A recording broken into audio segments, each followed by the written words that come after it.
Un atelier de réflexion citoyenne sur les implications du dernier rapport du groupe d'experts de l'ONU sur la situation sécuritaire dans les provinces de l'Ituri, du Nord Kivu et du Sud Kivu a été organisé ce mardi 19 août 2025 par la société civile Force Vive.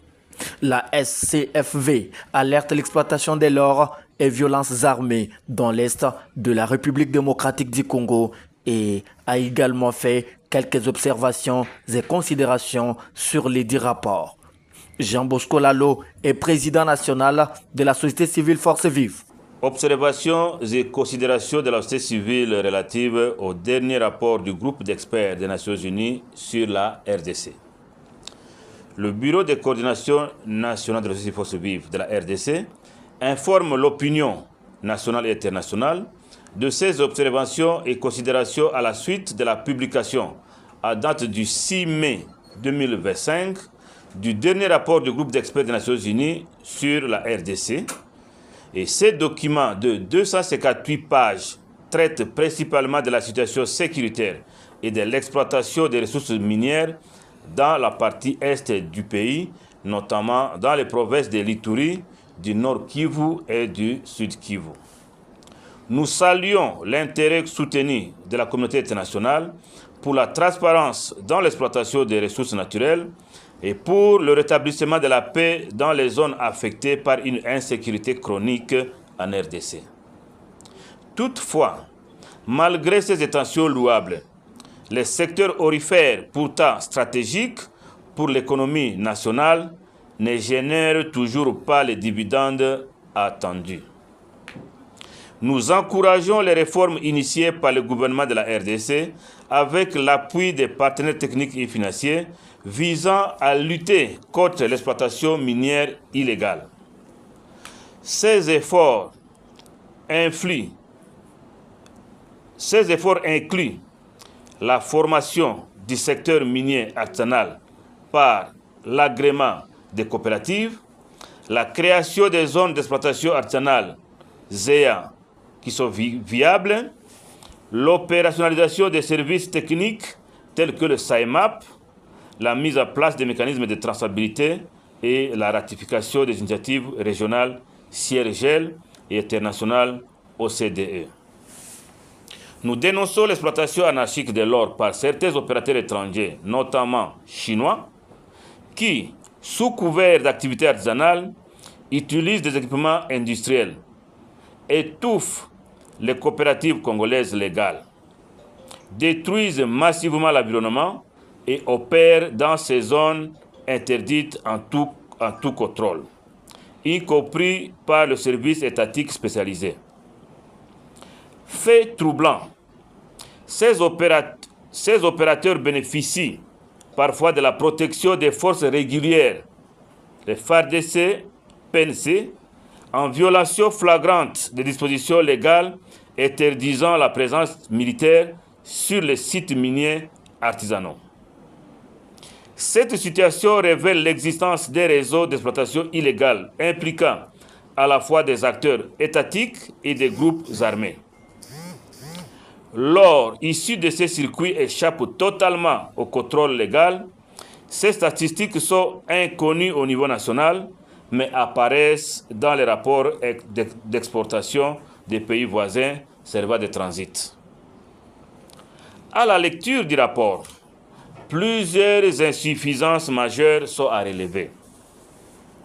Le rapport ne couvre pas toutes les zones à grande production aurifère des provinces du Nord Kivu, du Sud Kivu et de l'Ituri, tels que le territoire de Mambasa, principal producteur de l'or en Ituri, le territoire de Lubero, Walikale et Beni au Nord Kivu, le territoire de Shabunda et Mwenga en province du Sud Kivu.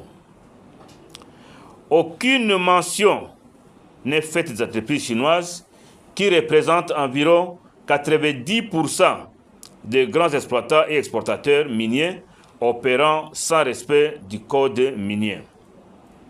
Le rapport omet la responsabilité de l'État dans l'entretien du circuit informel, notamment l'implication des militaires dans les sites miniers. Aucune évaluation du rôle et de la responsabilité de la MONUSCO présente dans la région depuis plus de 25 ans. Les rapports auraient fuité avec les noms des victimes et sources d'informations, sans pour autant tenir compte de la protection des victimes. Par ailleurs, les conclusions de ces rapports sont aujourd'hui utilisées de manière abusive, aggravant la précarité socio-économique, notamment en Ituri. Des opérateurs économiques sont victimes de tracasseries, d'arrestations arbitraires, d'extorsions et de poursuites, transformant le rapport en outil de répression plutôt qu'en levier d'assainissement. Face à ces constats, la Coordination nationale des forces vives recommande 1. À toutes les parties prenantes d'analyser le rapport avec objectivité et d'en tirer les implications nécessaires. 2. Au groupe d'experts de compléter le rapport par des recherches approfondies et impartiales couvrant l'ensemble des territoires de l'Ituri en mettant l'accent sur l'exploitation minière par les entreprises chinoises et sur les responsabilités de l'État. 3. Au gouvernement congolais d'utiliser ce rapport comme l'outil d'assainissement du secteur minier artisanal dans l'est du pays et non comme instrument de répression. De mener une enquête rigoureuse sur les activités minières des entreprises chinoises qui privent l'État de revenus substantiels et compromettent l'avenir des générations futures par la destruction de l'environnement. 4. Au Conseil de sécurité des Nations Unies d'évaluer l'impact réel de la présence de la MONUSCO sur la stabilisation de la région, sur l'activisme des groupes armés et sur l'exploitation minière illégale. Fait ça, 19 août 2025 pour la Coordination nationale des forces vives. Je vous remercie.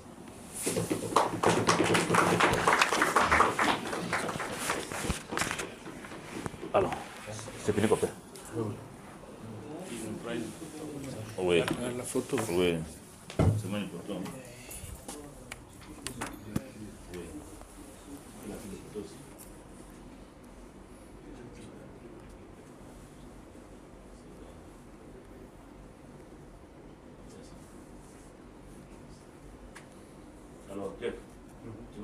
Zone à grande production aurifère des provinces du Nord Kivu, du Sud Kivu et de l'Ituri, tels que le territoire de Mambasa, principal producteur de l'or en Ituri, le territoire de Lubero, Walikale et Beni au Nord Kivu, le territoire de Chabunda et Mwenga en province du Sud Kivu.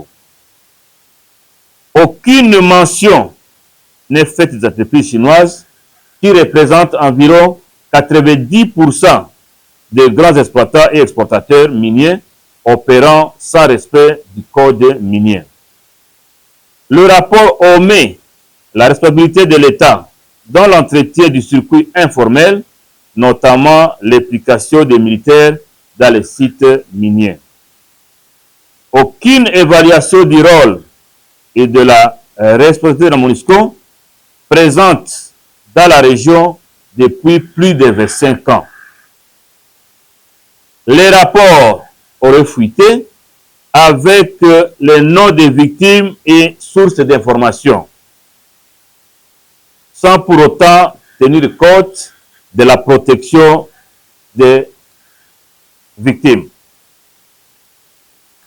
Par ailleurs, les conclusions de ces rapports sont aujourd'hui utilisées de manière abusive, aggravant la précarité socio-économique, notamment en Ituri. Des opérateurs économiques sont victimes de tracasseries, d'arrestations arbitraires, d'extorsions et de poursuites, transformant le rapport en outil de répression plutôt qu'en levier d'assainissement. Face à ces constats, la Coordination nationale des forces vives recommande 1. À toutes les parties prenantes d'analyser le rapport avec objectivité et d'en tirer les implications nécessaires. 2. Au groupe d'experts de compléter le rapport par des recherches approfondies et impartiales couvrant l'ensemble des territoires de l'Ituri en mettant l'accent sur l'exploitation minière par les entreprises chinoises et sur les responsabilités de l'État. 3. au gouvernement congolais d'utiliser ce rapport comme l'outil d'assainissement du secteur minier artisanal dans l'est du pays et non comme instrument de répression.